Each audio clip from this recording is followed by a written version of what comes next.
So today is Wednesday,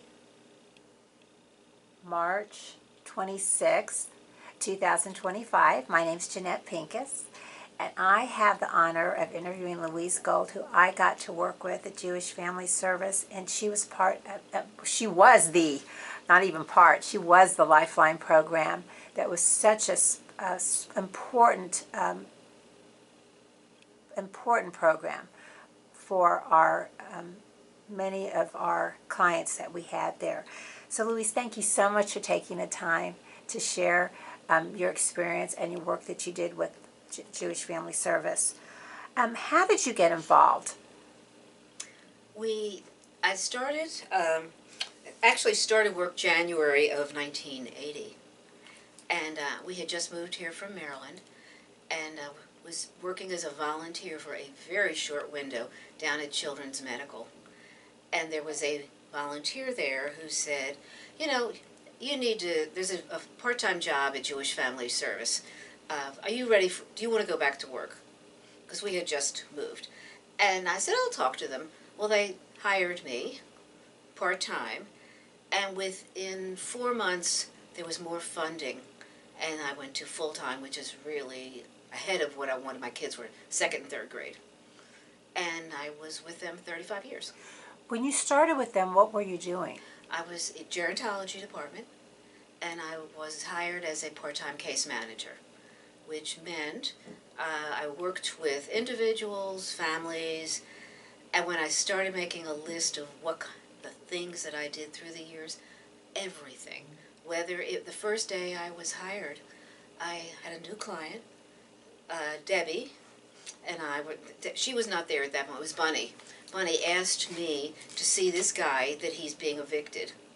And I went to his apartment, and at that point he said, how much room do you have in your trunk? This was my first day. I need you to help me take this stuff out of my apartment because I'm going to move in with my brother temporarily. And that was my beginning to the etc. part of Jewish Family Service. You know, as far as working, you did whatever you needed to do with our clients. Agency was always supportive of helping people stay independent. And it was a fascinating 35 years worth of work with lots of great people and community support. So that's how I started. In 1980, where was JFS located? We were the basement of the Federation, and a couple of offices. There was a counseling department, there was the gerontology that was just Bunny and myself in the beginning. There was the job part, there was a couple of small departments, and we just grew and grew and grew, and we needed more space. So from there we started, and then the next stop was Coit and Alpha. We were there a couple of years, then we went to Montford, then we went, the gerontology department kept on growing, and we rented a small space on the toll road, and so just kept on moving. So you moved 4 times with them in the office as well. Okay. You mentioned Bunny. She was the first director, I guess. Director of the department. Bunny Radman. And we did a lot of counseling, a lot of information and referral. You would get a call and somebody would say, I'm here visiting my parents and I don't like what's going on. What can you all do for us? And we would get involved, help them if they needed Meals on Wheels, help them if they needed to maybe get someone to help clean in the apartment, help them if they needed a doctor, counseling. So the family would come, and sometimes they would come every time they would visit town, and we would update what was going on with the parents, and then if a person had to move, we would help them with resources, finding places that would be a good idea that they could afford, because financial problems were always an issue. When did the Lifeline program begin? That was only part of my past. Yeah. Bunny started the Lifeline program. I can't give you the date. And then at some point she turned over the department to me, and then we had a merger with Phillips, who owned the Lifeline, and the agency was compensated was being compensated for our clients, and fortunately, because we had some funding, there were people that we could pay the total fee for. To me, that was such. It really was a lifeline, especially when our seniors were here alone, and like their children lived elsewhere also. So when it was developed, when would you say that started? I can't think of the date. I know we worked because there were changes in programs, and we did all the service. I had a bunch of volunteers who helped me, but Bunny was the full-time. I was the one who was involved with the financial part, etc. As the program grew, there were we had the homemaker program and all these different services. I had the lifeline, then I hired 2 people who helped me with marketing, and then at one point, financially, there was so much competition with different companies doing a similar program that the agency realized this was not a good use of the time anymore. But I would say we probably had it 20 years. I think so. Yeah, every day. That's a long time. And definitely kept people safe and independent. And also, that was another way of getting clients. You would have someone who might acknowledge that they've fallen and I don't want to move. And what can you do?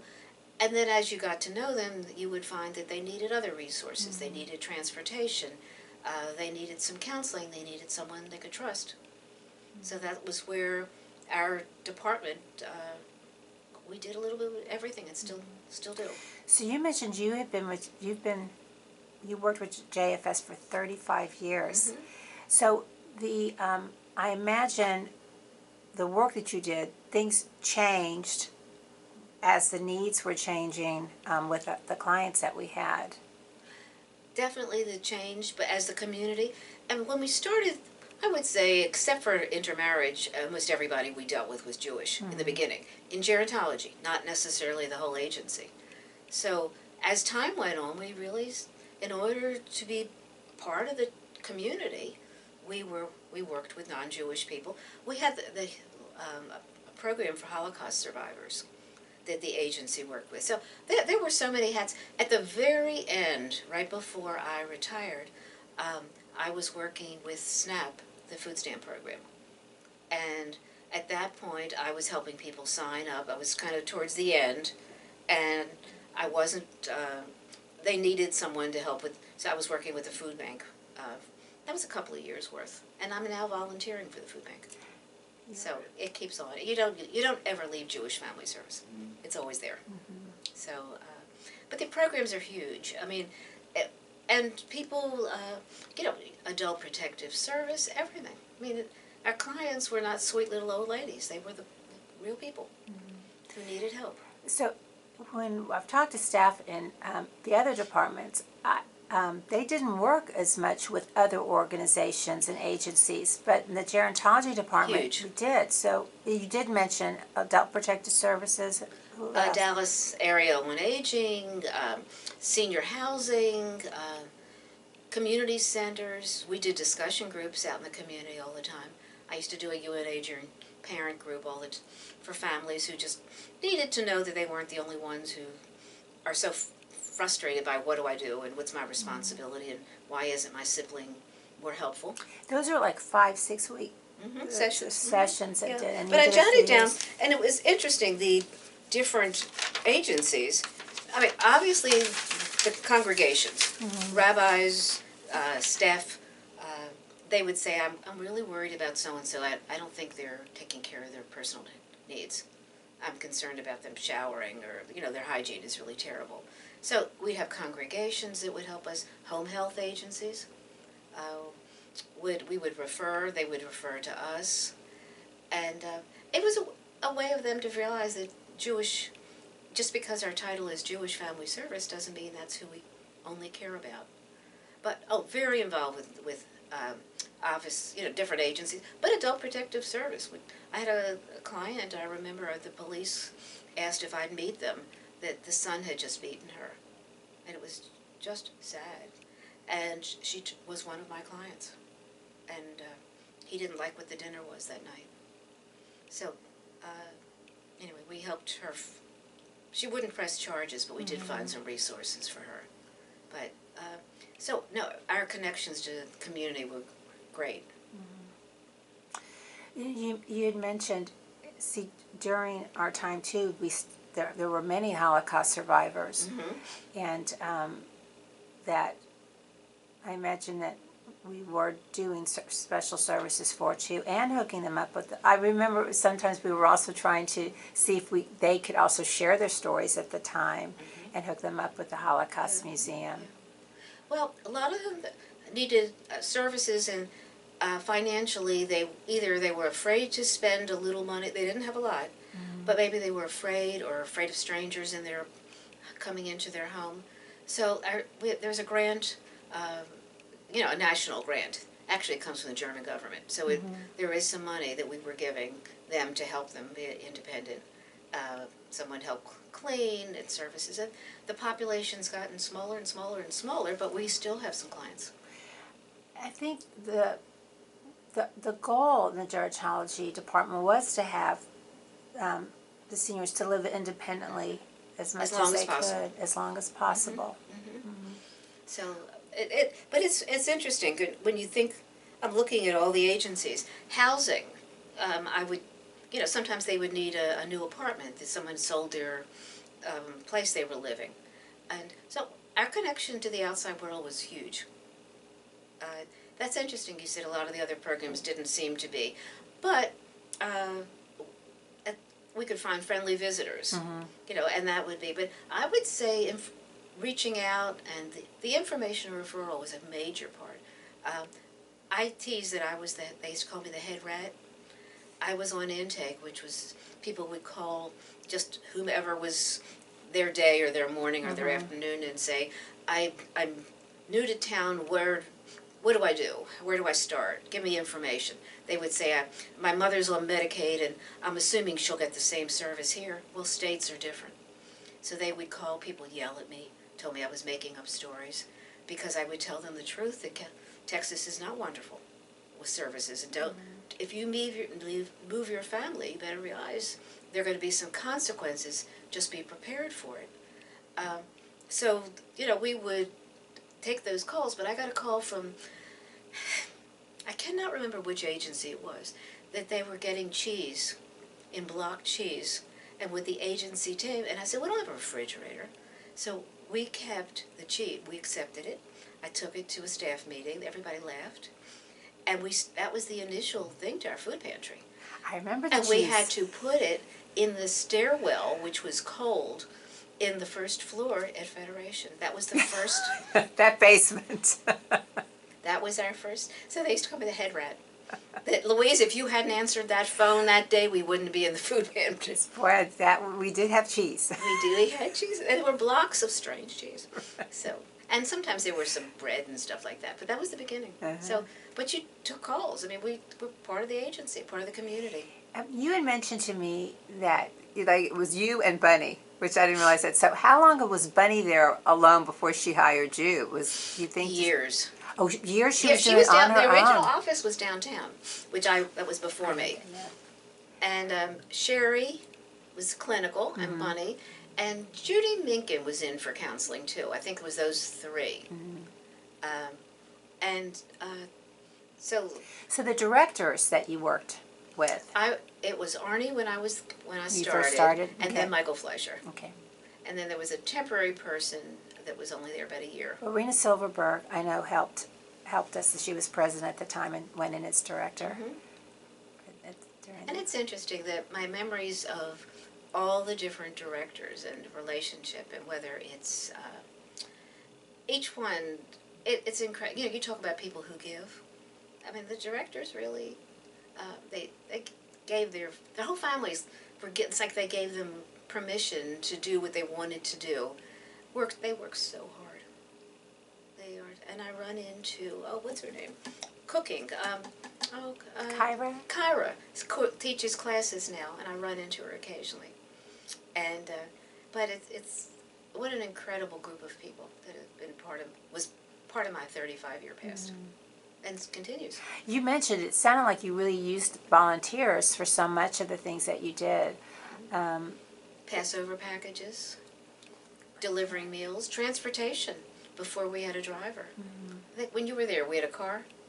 Yes, Bessie was a driver. You remember Bessie? Yes.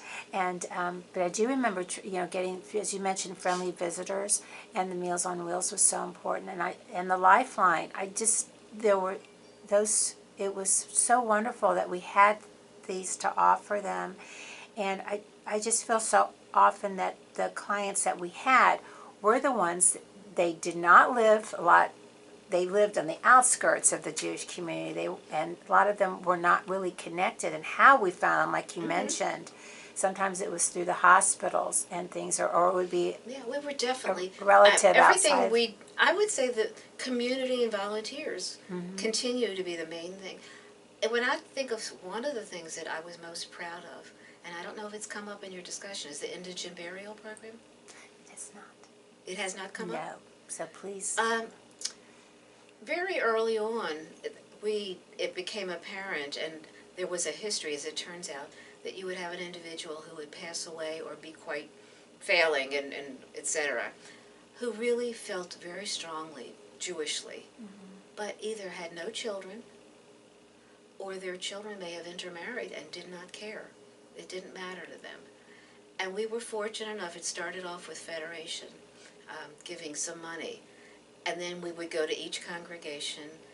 The Sparkman Hillcrest was unbelievable. They would help us with a plot, and we were, etc. And I felt very proud that we were able to respect their wishes.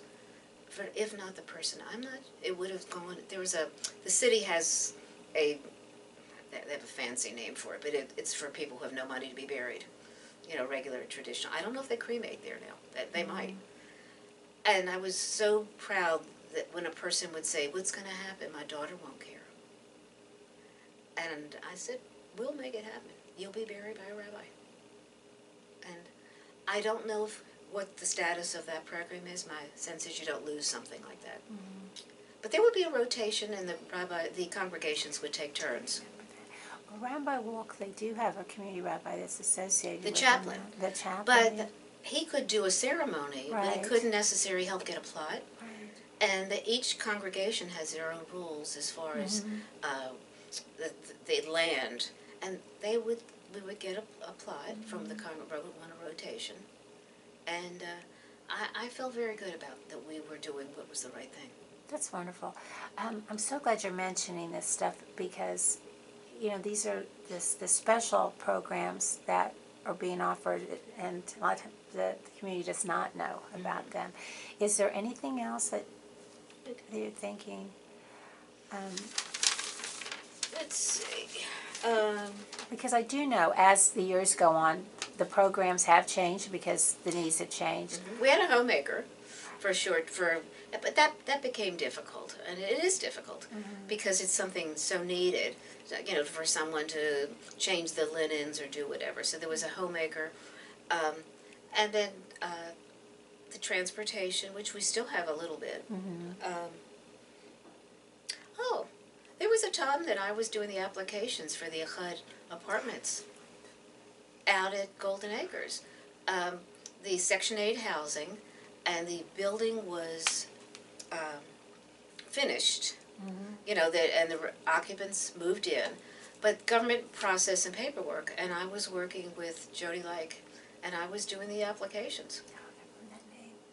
Yeah, and so we did for a couple of years, and then when the turnover was less and less, we did not. But that was an interesting experience dealing with government housing, and to be honest, somebody tried to bribe me a few times. I'd never tried to bribe.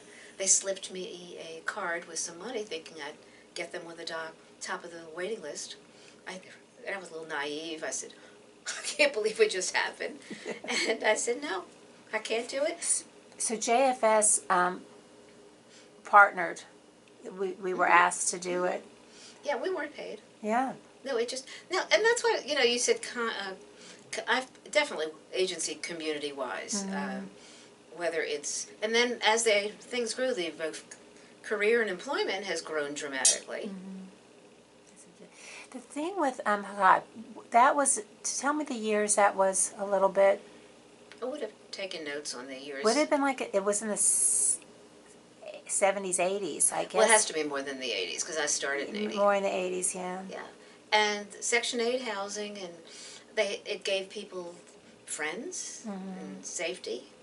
And we were very proud. And then Golden Acres was on the same ground, but it wasn't, you didn't automatically get to live there. Right. Now, you were saying that you started out, it was just the two of you, Bunny Radman and you, and then it started growing. So, what happened next? You said it was time to get it, you got a third person. Well, part of the growth is the agency, Medicare started paying for counseling. And when the counseling was compensated, we needed full-time therapists to work with families. And fortunately, it didn't pay for the whole service, but it paid for some of it. So a lot of it was the budgeting changes, the Meals on Wheels. For a while, the meals were made here at the JCC, and then volunteers would pick up and deliver, and they still deliver the meals. I think but most of the programs were everybody did. I mean, intake, counsel, information referral, which was a huge part of people. What do I do? Where do I start? Giving people. Then we got an Alzheimer's specialist. Then we got so as the programs grew, we were very, I can't say spoiled, but I think the agency really respected how important these programs were to adapt to who's the population. And the Jewish part, people were always surprised that we take non-Jewish clients. Well, if people need services, they need services. They couldn't get Holocaust, but everything else was open. You have mentioned some highlights of things with your job. Is there anything else that's coming to mind that you didn't get to share yet?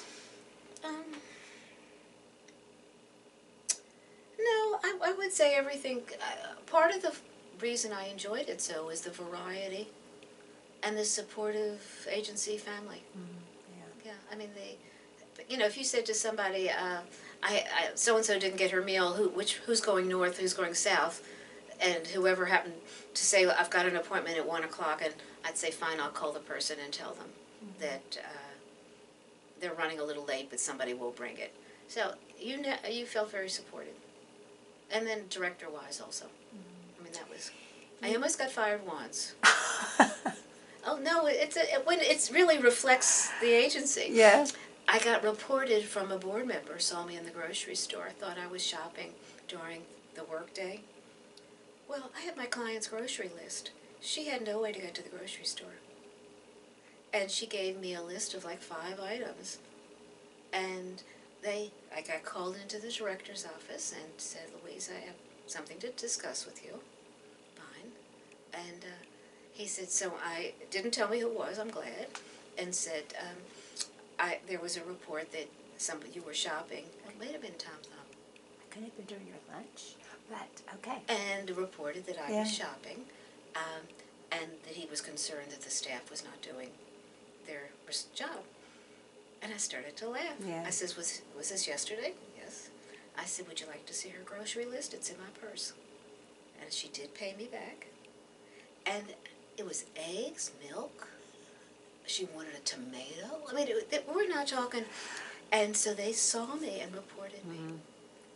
That was, and I was so proud of how he treated me. He laughed. He said I had to follow through. Right. And I love the answer. I said, that's real. I said, but that was just the atmosphere. We don't get a chance to talk too much about Bunny Radman, but if there's anything you'd like to share, because Bunny was magic, and she knew everybody in the community. If you needed a resource, the staff would go in and say, Bunny, do you know somebody who could do A, B, and C? Do you know a dentist? We had a couple of dentists who would see patients, reduced and free. So I don't know if that showed up in the information too, but that was definitely a volunteer part. But Bunny would find us the network, and we used to always tease that she was fantastic with difficult people, and her mother made her nuts. But that's human nature. Yeah. And she would find resources. She would go to a meeting. She was very known in the community, and they would say, so-and-so has, like how I found out of the Holocaust money that was coming. I had a client who said to me, I've just moved here from another state, and I used to get money from in my community. And I thought they made it up. I didn't think she really meant it. Well, as it turns out, because of her, I was able to apply for the grant. We got it and continue to get it. So, no, Bunny was fantastic. She really, if we needed a car, she found somebody to donate the money. And did good. So she worked there a long time, too. Many. Yeah. I guess she retired while you were still working there, and Debbie Weiner took over. Yeah. Yeah, and Debbie was there for at least 10 years before Bunny retired. So, but she did a lot of the counseling, a lot of the groups, and it was definitely a team. I don't know if that's... You mentioned the caregiver support group that you did. But what was there any other groups that you can remember that the gerontology department did do that were hooked in with the seniors? Groups were tricky with seniors because of transportation. And we had a big connection here at the JCC. That's true. And they had a lot of services. I mean, we would refer, and they would give us reduced fees for somebody to come here. That's right, and become a member of the J. So right. They would work. Aging parents, I can't think of many. We saw... I know, I did take over the Parkinson's support group that we did with them too, but that's why I was thinking if there was anything else that we could share. It seemed like they were... Well, the UNE Aging Parent Group, I remember the Alzheimer's. Well, that was a big group. That was a good... that was after I had left, so that's great. When you talk about JFS and the staff, I just see it in your face. So I guess in closing, the value of Jewish family service and things like that, it's... No, I think we should be proud. That I didn't have grandparents. My father was orphaned young, and I was named my grandfather Louise, who I never met, and my grandmother died when I was 2. So I never had grandparents. I feel like it was a gift. It's just the community, the people, and people. It's hard to ask for help. But I think we're there. And it's very much still is. I'm excited about the new building and the future, but I think we have a lot to be proud of in the past. And I would guess that's the theme you're getting from others, is that nobody stays as long as most of us do, unless you feel proud to be part of it. And Claire used to tease me because she kept my file in the front because I came back 4 times. So there's definitely something. Well, Vi was one of the front office people. Yes. And when I first started, my kids were 2nd and 3rd grade, and at that point in the beginning I was part-time those first few months, and it was a really bad rainy day, and they call the office, and Vi answers the phone and tells the kids to change their clothes. And just change into dry clothes, and she'll be home in about 20 minutes. And that was the schedule. And when I get home, I come in, there's this trail of laundry all the way. Well, she neglected to tell them where to put it. But that was just the way it was. Yeah, I remember. That's wonderful. Well, Louise, I want to thank you so much for taking the time to share what you got to do with Jewish Family Service, and thank you for all that you did at Jewish Family Service. Very big part. Fun. Well, it's fun for you because you a lot of these things connect to you. Yes. Lisa. I remember that. Yes. So thank you so much. All right, turn this off.